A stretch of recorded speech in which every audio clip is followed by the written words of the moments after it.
Hi, hello, my name's Ollie, this is Book Draw, and for those who don't know, I enjoy reading about queer fiction and then making little reviews about it. Today I'm doing something completely different though, because I've been doing a buddy read with lovely Booky Lorra, who I am currently on Skype with right now. Hopefully you can see some of her face right now. Do you want to wave and say hello? I'm waving. Hello, guys. Hi. This is all very new for the pair of us. Howdy, guys. I'm Booky Lorra. I have a channel, a booktube channel, where I chat about books and bore everybody to tears. But I'm very excited today to be doing something, like you say, slightly different and hopefully interesting. Yeah, it will be. I mean, this is very weird and very cool for the pair of us, I think. So we're both on Skype, but we are recording ourselves through our individual devices. That's why we're both wearing headphones. But today we are going to be talking about Dune. Oh yeah. Do you want to I've got my copy too. Yeah, just so Yeah. it can support me by being here. Mine is upside down at the moment because I'm all over the place. So I actually, when I picked up Dune, knew nothing about it, which is a bit embarrassing, but that's how I read most of my books. Like, everybody was going, oh, Dune is this amazing sci-fi book, and if you want to read more sci-fi, you have to read it. And I thought, oh, okay. So actually, when I picked it up, I had no idea of any plotline whatsoever, which makes me sound mad, but I knew everyone raved about it, so that was my sole reason for sort of picking it up. Okay, so because I played Dune 2 as a kid, so Oh, really? on like old Oh, like the PC. game? Yeah. So it was like a strategy game where you had the three houses to choose from. So Atreides, and who was the third one? Because you had Harkonnen, but then the third one was like this completely different house, which isn't mentioned in the first book. Oh. I know, but it was the one which I chose because it was green, and green was my favourite colour. Excellent reasoning. Yeah, absolutely. But you collected the spice, and you had the challenge of, like, if you built on sand, then the worms could come up and eat it. So I wanted to see what that translated to in a book. Yeah. And that's why I started actually reading it for the first time. But more importantly, can you get this game now? Because I would love to play that. I reckon it's one of those ones which you can probably, like, play for free, because you know, like, Game Gears and Master Stations and stuff, Yeah. you can totally play those Yeah. online, so I reckon it's probably out there. That was my jam back in the day. I literally played it all the time. I'm gonna find it. I'm gonna find it and play it, and then upload me playing it. Yeah. That will be interesting for all the book people out there. Yeah. They'll love it. So how did you find reading it to begin with then? Because you hadn't picked up on the fact that at the back of the book it has the glossary, which No, I I only had knew not. because my dad told me. Yeah, that was a massive discovery for me, because when I started reading it, I was finding it really intense. And to be honest, there was this huge part of me that was going, oh my god, what have I done? I've agreed to read this massive book with somebody else. And, you know, all through the first sort of 100 pages or so, I was thinking, I don't want to read this. And I was only reading it because I'd agreed to. But I think that it's the world building. The world building at the start is really intense, and all the new language and stuff. So when you kindly told me that there was a glossary, that made a massive difference, because I was able to actually look stuff up, rather than, I think sometimes when you read science fiction, you have to just sort of suspend your understanding almost and just go, do you know what, I have no idea what that is, but I'll just keep reading and hope that I figure it out. Whereas with the glossary, you don't have to do that, which is quite cool. Yeah, like, because I even now, like, even though it's a reread, I have been going back and forth consistently just to, like, refresh it and put it back in my mind. Because the concept of the whole world and, well, universe is so huge that even if you are, like, familiar with it, it's just like, what was that? What's that bit again? But I think it's the main bits are, you've got the Mantet, which is the being a logical person, and then you've got the Benji Jerez. How would you say them? Well, I've copied most of them from, because you know I told you about that channel, what was it, Comic Book Girl 19 or something. Yeah, I checked her out. And she, I just copy how she pronounces them, but I'm very aware she's American, so probably. But she said, what did she say? Benny Gesserit. Bene yeah, that's it, Gesserit. Bene Gesserit. Yeah. So the Bene Gesserit being the more on the emotional side and the kind of influence through intuition. The idea of you being able to control and manipulate and be quite Machiavellian towards other people through the tone of your voice, and basically be able to control them like puppets. Like, that's a pretty cool concept. Yeah, and I think it was you that said that you really liked the way that they sort of use their intuition to read other people as well. And I think that that's made me almost think about when I'm talking to people, trying to pick up on those same kinds of things. I'm becoming a bit weird, I must admit, that people talking to me, I'm like, I can use my intuition and find out what you're up to.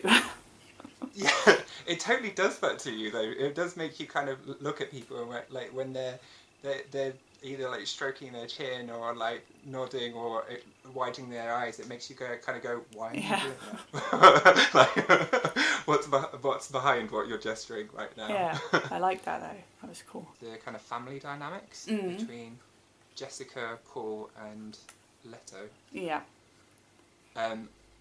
Because especially from what Comic Book Girl was kind of saying about how they're both basically building Paul up to be this kind of next Messiah type fella, but I thought the way their motives behind that for what they both want appear to be slightly different to each other. In terms of Jessica is supposed to be taking this wider, like, universal view, whereas Leto is more kind of bound to the House of Atreides, him wanting to progress his lineage, basically. Yeah.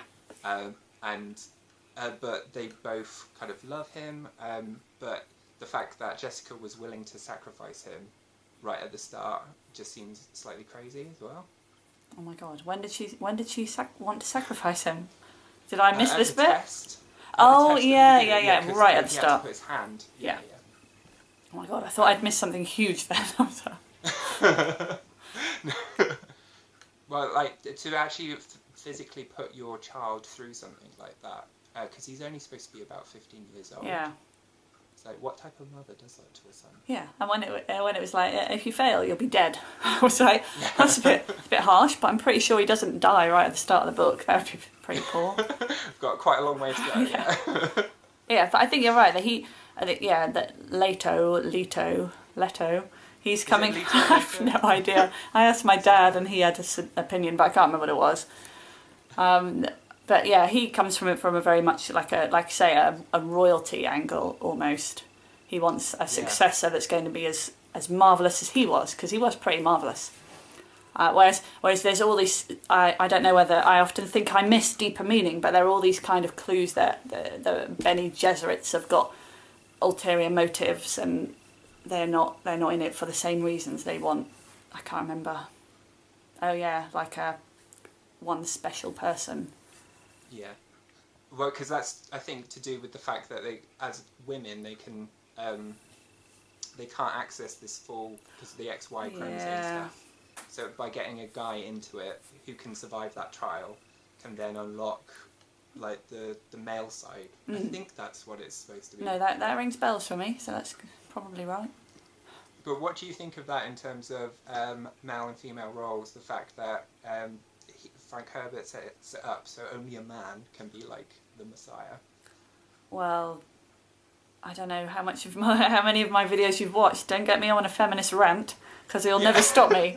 I think, well, there's part of me that thinks, that's so typical, because it's always got to be a man. But actually, I think that a lot of the book, it's the Bene Gesserits and the Jessica that have all the power. They're really quite impressive, and so I think there is the element that we're looking for this special man to unlock the man part. But actually, up until this point, I think that the women hold all the power. Although the men are in the seats of power, the way that Leto is, the way he is with Jessica, he absolutely adores her and does whatever she says, basically. So she's definitely in charge. Definitely, but that's interesting in terms of roles of power, what true power actually looks like as well. Because although he is that face, that he is almost like her puppet, and because when she's questioned on her loyalties and whether or not she's the kind of traitor. Yeah. And then that guy kind of realizes, holy cow, she could totally destroy him if she ever wanted to, but she never has. Yeah. Because she was like, yeah, if I wanted to marry him, I could just make him marry me, which I thought was cool. Yeah.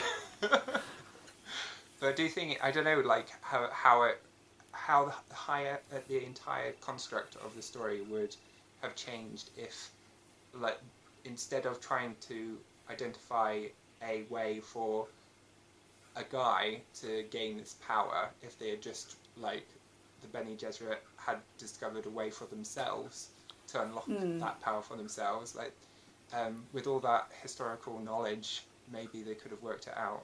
I don't know. Do you know what I mean? Yeah. Like, is this the only way to get what you want? To wait for a man to fix it for you. There is a little sickening undertow of that though, like for me, in terms of, is this really necessary on that side? But still, as a construct, I like it. I like that it's actually tapping into the fact that there is value in and skills in feminine traits. Yeah. If you would describe them in that way. Yeah, like you say, the emotional thing. It's not just about the power and who can kill the most people and have the most knowledge. There's also that having the emotional knowledge almost trumps the rest, doesn't it? Yeah, the part when he was talking about propaganda and the role propaganda has in terms of he was pushing out pushing out all the good things, all the good qualities about himself and his house and everything that they stood for, and he was also trying to manipulate them by making them pay double whatever the enemy was paying. So all these influences of the propaganda were creating on the common folk or whatever to see him in the best possible manner, and it was making me think about the role of propaganda in our society. Because if you think about William and Kate and Dean and the Queen at the moment, they've actually lost a lot of power over the years in terms of direct influence, but they always do these really noble and good charity events, and they're always quite neutral and quite careful, and it made me think about the time at which it was written, where the Queen was in her life. It'd be interesting to look at the year that it was published and like you say, where the Queen was at that time, whether there are any connections there.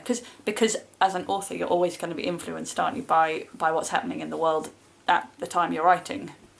Definitely. Even with the best will in the world. The comic book girl was saying how Frank had spent 6 years preparing for it. Oh, really? Which was like, what? Wow. Yeah. Although, to be fair, I can see it would take 6 years to build that world in your head and get your head around everything. Although that's a really long time. Like, my son is only 5. 6 years is a really long time. That is a massively long time. Yeah, when you put it in that kind of context, that's kind of crazy, really, isn't it? So I think that's probably enough from the pair of us after talking through our thoughts on book 1 of Dune. For the second half of this video, head over to Booky Lorra. I will add a link in the description below, and she will upload the second half, and we'll finish off our conversation over there. So this is goodbye from me on this part 1. And goodbye from me. Bye. We will see you later. Bye. Bye bye.